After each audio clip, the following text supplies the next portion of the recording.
여러분이 지금 반드시 하셔야 될 게 있습니다.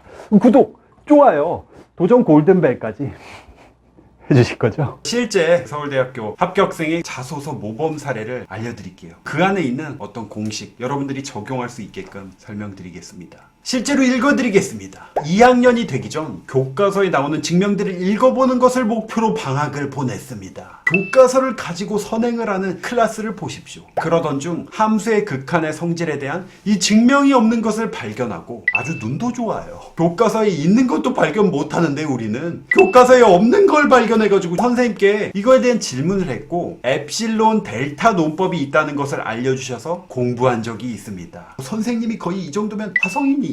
이런 말씀을 드리면 자소서에 엡실론 델타 논법 들어가는 게 중요하구나, 그거를 공부해야겠다, 그렇게 하면 안 된다 말입니다. 그럼 어떻게 해야 됩니까? 어떻게? 교과서에 고교 과정에서 다루지 않고 은근슬쩍 넘어가는 그런 증명들이 있고 그렇습니다. 그걸 의도적으로 공략할 필요도 있어요. 그 내용 자소서에 넣는 건 사실 공신들이 흔하게 쓰는 전략 중에 하나입니다. 전문용어로 교과서 구멍찾기입니다. 제가 붙인 이름이거든요. 입학사정관에게 본인이 굉장히 호기심이 강하다는 걸 어필할 수가 있습니다. 그리고 나는 굉장히 이 공교육에 충실했다, 난 사교육 청정지대라는 거를 어필할 수가 있다는 거예요. 이 교과서에서 시작해서 공교육의 범위인 학교 선생님으로 이렇게 이어지는 또 그런 전략, 호기심뿐만 아니라 공교육을 적극 활용하는 이런 자세, 아주 이게 정말 여러분 그렇게 하면 된다고요. 우리나라 교육 기조 자체가 공교육 살리기, 사교육 죽이기에 초점이 맞춰져 있거든요. 평소에 궁금증을 해결하면 거기서 멈추지 않고 친구들에게 제가 가졌던 이 의문들을 알리려고 합니다. 사실 친구들은 이거 알고 싶어 하지 않을 수도 있어요. 입실론 델타 논법 같은 거는 평생 모르고 싶은 친구도 있습니다. 친구들에게 이 논법을 보여주니 이해하기 어렵다며 안 좋은 반응을 보였습니다. 그 친구들과 함께 이 논법을 쉽게 이해할 수 있는 해석본을 만들고 싶어 수학 연구반을 개설했습니다. 해석본, 즉 책을 썼다는 거죠. 혼자 책을 읽고 공부하는 것보다 친구들과 이야기를 하며 탐구하는 것이, 이게 좋은 점은 각자의 이해 방식을 서로 공유할 수 있다는 점입니다. 주변 친구들은 무슨 죄입니까? 이러면은 강성태 소리 듣습니다. 굉장히 잘생겼다는 이야기죠.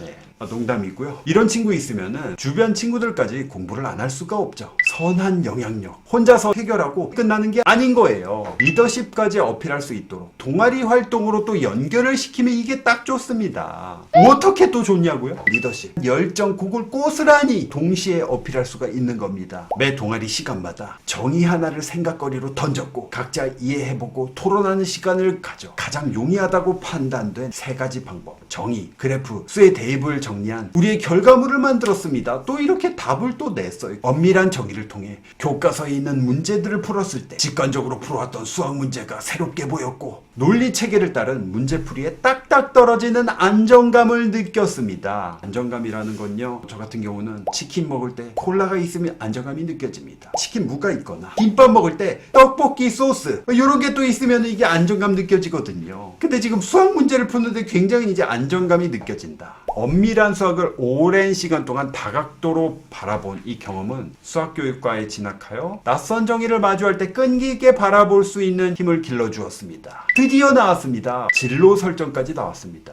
길을 찾게 됐다는 거죠. 자, 이걸 정리를 해보겠습니다. 여러분, 자소서 생각보다 적을 수 있는 게 그리 많지 않습니다. 그 안에서 하나의 스토리, 하나의 소설을 써야 해요.